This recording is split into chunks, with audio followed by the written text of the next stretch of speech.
Hello Empuraan എന്ന ചിത്രത്തിൻ്റെ മൂന്നാം ദിവസത്തെ കേരള ബോക്സ് ഓഫീസ് കളക്ഷൻ റിപ്പോർട്ടാണ് എന്നൊരു വീഡിയോ ഭാഗത്ത്.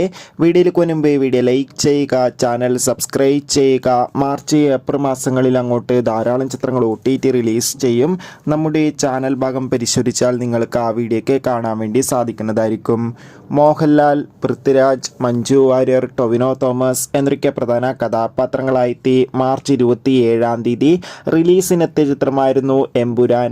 ചിത്രത്തിന് മൂന്നാം ദിവസമായ ശനിയാഴ്ച ദിവസവും അത്യാവശ്യം മികച്ച ബുക്കിംഗ് തന്നെ കേരളത്തിൽ നടന്നിട്ടുണ്ടായിരുന്നു. അതുകൊണ്ട് തന്നെ ഏവരുമേറെ ആകാംക്ഷയോടെ ചിത്രത്തിൻ്റെ കളക്ഷൻ റിപ്പോർട്ടും അറിയാൻ വേണ്ടി കാത്തിരിക്കുകയായിരുന്നു. ഫൈനലി മൂന്നാം ദിവസം മാത്രം എമ്പുരാൻ എന്ന ചിത്രത്തിന് കേരളത്തിൽ നിന്ന് 10 കോടിക്കടുത്ത് കളക്ഷൻ നേടിയെടുക്കാൻ വേണ്ടി സാധിച്ചുവെന്ന് ട്രാക്കിംഗ് റിപ്പോർട്ടുകൾ സൂചിപ്പിക്കുകയാണ്.